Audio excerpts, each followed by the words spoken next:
السلام عليكم. في أمهات كتير تشتكي وتقول ابني بقى بيكذب وأنا مش عارفة هو اتعلم ده منين. بس قبل ما نغضب منه تعالي نسأل نفسنا، هو اتعلم منين إن الكذب أمان؟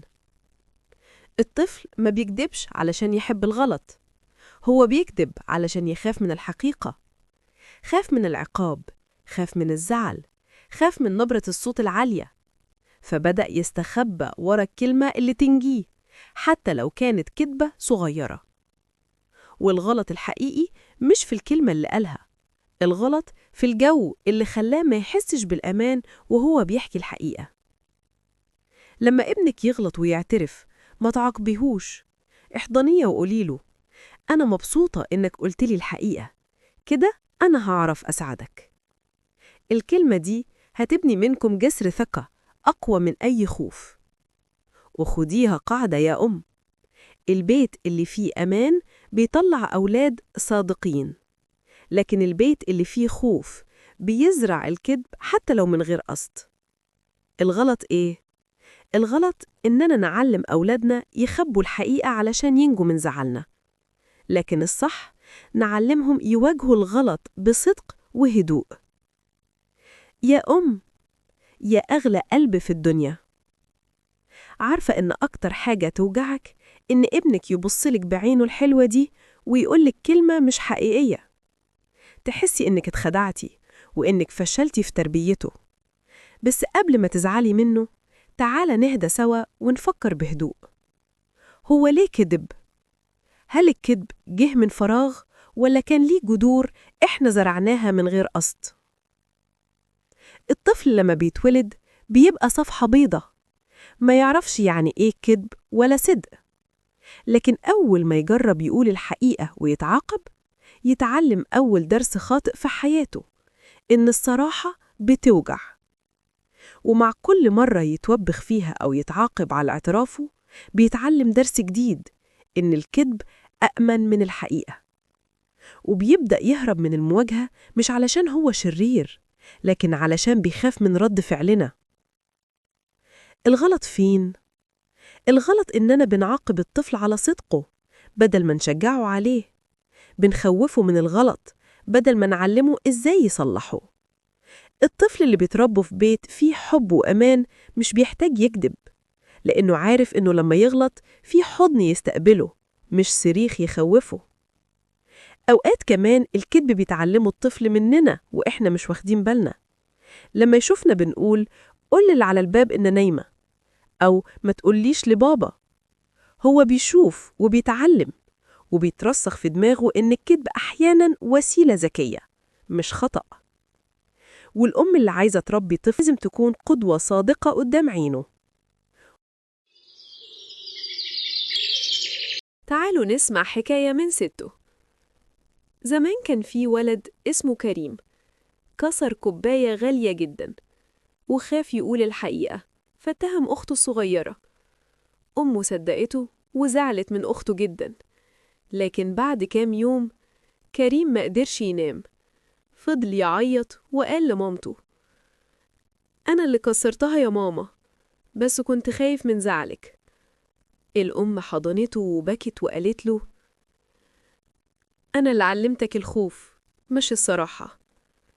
ومن يومها كل ما حد في البيت يغلط كانت الأم تقول الصدق أمان، واللي بيصدق بيتحبى أكتر.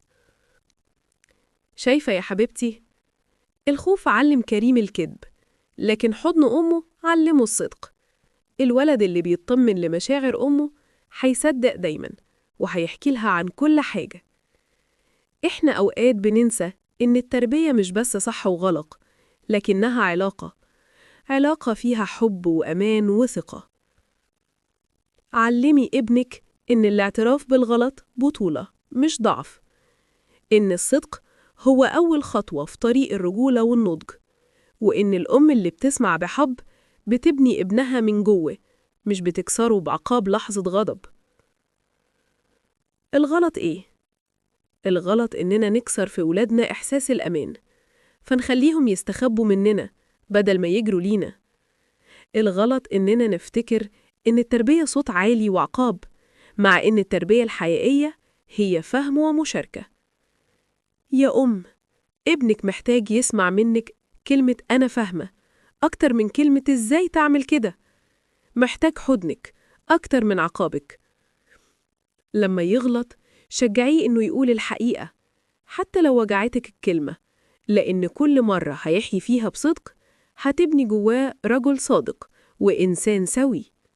وافتكري دايماً، الصدق مش بيتعلم بالكلام، الصدق بيتورث بالإحساس.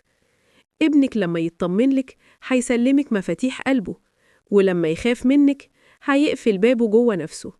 فخلي بيتك دايماً حضن أمان، حضن فيه صدق وحنان وحكمة. خلي ولادك يحكولك قبل ما الدنيا تسمعهم. خليهم يعرفوا إن مهما حصل أنتي أمهم اللي بتفهم وتسامح وتصلح. يلا ندعى ربنا. اللهم اجعل الصدق نوراً في بيوتنا وإيماناً في قلوب أولادنا. اللهم علمهم قول الحق في الرضا والغضب، واجعلهم من الصادقين الذين تحبهم وتقربهم. اللهم ارزق أبناءنا وأبناء المسلمين قلوباً نقية ولساناً صادقاً ونية خالصة لوجهك الكريم. اللهم اصلح شأنهم كله، واجعلهم مفاتيح للخير مغاليق للشر، واكتب لهم النجاح في الدنيا والآخرة. اللهم احفظ أولادنا بحفظك، وارزقهم الصدق في السر والعلن، واجعلهم سبباً في رضاك ورضانا. اللهم أمين يا رب العالمين.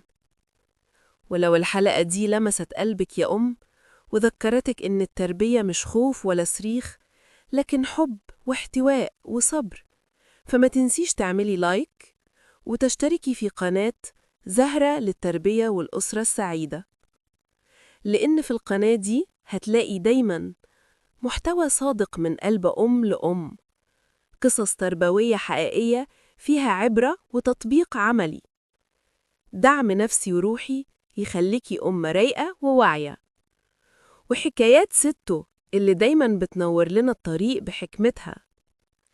شاركي القناة مع كل بتحبيها، يمكن كلمة صغيرة هنا تكون سبب في تغيير حياة بيت كامل. وافتكري دايماً، زهرة معاكم خطوة بخطوة علشان نربي جيل صالح بالحنان مش بالخوف.